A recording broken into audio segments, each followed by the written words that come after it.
Hey everybody, welcome to another episode of the ATDev podcast. I'm so happy to be joined today by ATDev's distribution partner, Michael Twining. Hey Michael, how are you doing? Great. Glad to be here with you. Yeah, thank you for joining us. And so for those who are wanting to learn more about you and your work, can you give a little bit of background on your professional journey and what led you to Apex Health Group? Yeah, I started out of college, started into consulting. I was doing short-term projects, 6 months to a year with different clients. And after about 3 years, I had a friend ask me to join her in the nonprofit world. I really loved my job. I did not want to leave my job. But after some convincing, I went to the partners I worked with in consulting and said, "Hey, I'm going to roll out of here, take a year outside as if it's a consulting gig, and then I'm gonna come back." So I went into nonprofit work to help the local director kind of structure things and build it. And the week I started, she left. So I ended up Oh, wow. as the Huh. director, Oh, de man. facto director in that role. And I spent 5 years there on accident, but we had a great time. We really built the whole infrastructure of the nonprofit. And then I just woke up one day and realized, you know what? I came to build this thing and I really get excited about building things. And now it's in a management phase where you just need it to run. And so I felt finished. I gave him about 6 months notice and started looking around, and a piece of medical equipment fell in my lap, basically. So instead of going back to consulting, I thought I've always wanted to run my own business or start a business. So I've just never had an idea. I felt like I had to have some novel idea or invent something. Right. So I just said, let me spend 3 months running with this and see if I can make something of it. And it quickly started to work. That was actually right before COVID. It was about 9 months before all the shutdowns for COVID. Okay. And then when COVID shut us down, the equipment we were working with at that time was post-operative elective surgeries. So Mm. the governor shut down elective surgeries, practically shut our business down. And during that, I actually started another business with a friend doing completely different stuff. And about 2 years later, came back to Apex. We were gonna let it just die a slow death, but once COVID ended, it picked back up, and so I pivoted back to Apex and started proactively running the place about 2022, mid-2022. But I learned a Okay. lot on that journey out into the other business. We were doing HVAC and stuff.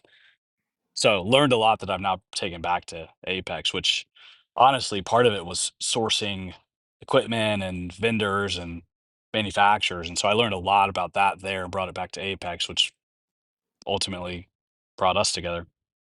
Yeah, that's so interesting. I really, yeah, it's a fascinating journey how you've gone through. I think entrepreneurs rarely a straight path to where they ended up. I definitely know that's true. For Right. my case, I always say I studied film in college, which is why I make robots now.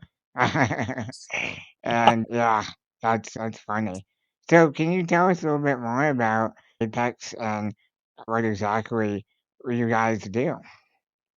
Yeah. So we provide durable medical equipment for really a range of things at this point, but mostly we're focused in the post-op space in the orthopedics world. Some of that moves into physical therapy, into wound care, podiatry, that kind of stuff. But it's usually someone who's experienced some acute issue, injury, recovery, and we're here with a pretty amazing equipment to help them get back to their normal life.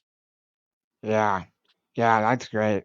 And yeah, having that durable medical equipment supply chain is something that is so vital for patients as they recover from surgery, or in my case, just on a day-to-day basis. The DME supplier is absolutely vital. Yeah, yeah, yeah. And in our space with this acute recovery period. The people are stressed, they're hurt, they're in pain, they can't do their normal lives. They probably got kids running, it's a stressful moment. And so we get to enter into their lives in a pretty stressful moment and hopefully help make it a little easier. Yeah, absolutely. Yeah, and that actually brings me to a question I wanted to ask, and something I really enjoyed and noticed working with you guys is you have such a focus on the end user and really making sure that they have a seamless transition into the equipment that they're receiving. Can you talk a little bit about maybe your philosophy around that and how you make sure that patients are getting the best equipment experience that they can? Yeah. From the day we started, we had this philosophy that if we take good care of people, we'll be successful. One, one of our major priorities is just to take care of people. If we finish each week and say we took care of a lot of people, we feel great about ourselves, we feel successful, we're excited about the work we're doing. But if we do that, we also believe we'll be successful as a business and as a team. And so from day one, we've gone above and beyond really in any way we can to take care of someone. And so we actually had one of our territory managers last week was telling a new hire that like, oh yeah, he was on the way to someone's home and called them just to say he was headed there and just asked if he needed anything. And he was like, he wanted breakfast or something. So he literally picked up breakfast for him on the way in, Oh, which wow. he didn't, he just did that out of his own pocket, out of his own heart for the patient because he thought, "I'm gonna go spend an hour with this guy. He's skipping his breakfast That's because 'cause I'm coming to his amazing. house." That kinda thing, or even you see their groceries on their doorstep and you carry them in for them. Stuff like that. But then, I think more precisely to your question, every time we deliver equipment, if it's something, for example, to be used immediately post-op, we just decide we're gonna give give them a couple free days on it if it's a rental. We get it there 2 Right. days ahead of surgery because we believe we want it to be their friend by the time they're home post-op. Post-op, you're scared you're gonna hurt yourself, you're on drugs, you can't really feel your joint, and all of a sudden you got a new device put in your face, and you don't know if you should use it. You're not Right. quite lucid enough to figure it out. We have always said, "We're gonna deliver it early. We're gonna comp a couple days for you, make sure you're comfortable with it, make sure it's working, make sure you know how to use it, make sure you've asked all the questions you have, and then by the time you get home, it's second nature to use it and you're really comfortable." So that's just one example of how we're trying to go above and beyond what, they're not paying for those days, but we feel like it's really important for them to have those days to get the best experience with that equipment. Yeah, I love that. Those are some great anecdotes. And I completely agree. I think that there's not enough emphasis on doing your rehab before the surgery or prehab, as they call it. I think that's something that we really need to address in the healthcare system because so many of these, problems that people run into, and I'm sure you've seen this in your practice, could probably be addressed if people were being a bit proactive before the surgery and not just expecting the surgery to be a panacea that fixes everything. Yeah, absolutely. In fact, there's definitely doctors that we work with and coordinate with that if they have patients who for some reason got something 2 weeks ahead and we're doing some prehab and we'll tell them, "You should use this." And they'll tell us, I notice when I go in to cut their knee open, I can tell the difference. So we've had even doctors tell us anecdotally that they can tell a difference even when they go in to Yeah, provide the surgery to the patient. yeah, absolutely. And so, how does reflex fit into all of this? And what was the standout? When I think we have a pretty cool story of how we were connected and everything. What was what was the thing that really made reflex jump out to you? Yeah, I mean, we were connected through a friend of a friend, I believe. And I remember meeting Todd and thinking, does Todd know? Like, we're pretty small fish over here, but now I know that was one of the things that was a good fit between us, that we're really nimble, we love to try new things and learn how to do something, and I think as I look out at the DME space, what I know, which I think is fairly limited, but I've gotten some good experience over the last 6 or 7 years. There's very little innovation, Yeah, very absolutely. little. And in fact, you can look around and see the equipment that people are using, especially in orthopedics post-op, is the same as it was 20 years ago, 30 years ago. Some of it Yeah. even Some of it longer. looks like medieval torture devices. It does, and some of that is just because some of these things, depending on how you build stuff, you can build it for enough, so why innovate on something new? Or you go innovate on something new, and no one knows how to pay for it, or if and I'm talking about insurance and payers, but maybe there's not a code for it, or there's not a culture of every patient needs this, and so to innovate in the medical space, there's almost a disincentive to innovate because Yeah, sure. it's a harder road, it's a harder climb because you've gotta change the whole system and teach everyone in the system why what you're doing is valuable, as valuable or more valuable than the standard that's been around for 30 years. Yep. So, I think seeing the innovation where y'all were like, "Let's completely rethink the way someone could rehab at home postoperatively," is really the only other innovation I see is something's a little bit shinier or this one's blue instead of red. I think the way that Right, y'all took what in the standard in the industry is like a home gym concept, and y'all took it down to a 4 or 5 pound strap it on your knee, and it does way more than the home gym concept. right. Yep, I'm happy to hear you say that's exactly what we were going for. Yeah, but it's amazing. There's nothing else like it.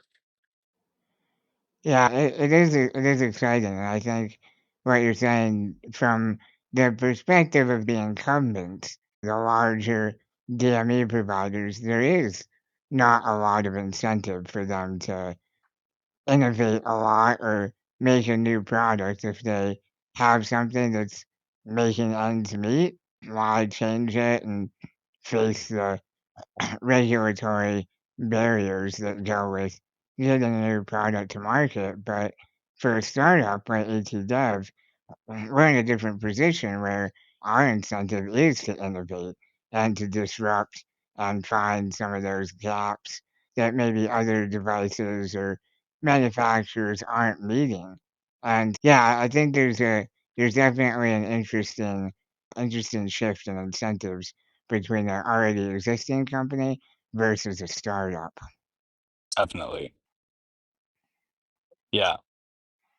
It's a saturated space right there. There's so much competition in the DB space, and there's really big players. Right. Yeah, some of the biggest, yeah.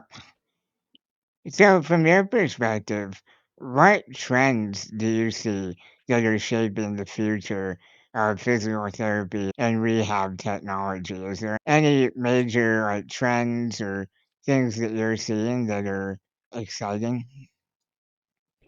I'll tell you, I don't know if this speaks directly to, like, precisely the rehabilitation that the reflex is doing, but trends that I've seen are, 1, people are more receptive to paying out of pocket for things that they know they need, because I think Hmm. as many of us experience, we just have gotten used to our insurance won't cover it, or insurance isn't going to pay for this or that, or they only pay for a small portion, or I have to spend so much anyway for them to cover it that eventually I'm just going to take out my own checkbook and write a check myself. Which, when that's the case, now all of a sudden we can use innovation that a normal payer may not cover, but we can get a product that if people are willing to pay out of pocket for something, it allows us to bring something that's innovative and new to the market without as much of an uphill climb on regulatory and financial side to get insurance companies to pay for it at the start. Right. So that's one thing that I think is interesting is quite a few of our products, it's yeah, insurance is not going to touch these things. Not because they're not useful, just because it doesn't fit into their paradigm. They're actually really useful and people are willing to pay out of pocket. And then I think the other thing I would say is doctors. I've seen doctors, the systems that are running the healthcare practices that I'm familiar with, they just keep getting bigger and the small players keep getting rolled into the Mm. bigger players. And I've seen doctors start to express a desire to get back to making their own decisions, where Mm. they're the doctor Interesting. and they want to treat the patient how they want the patient to be treated, and they know what's best for their patient.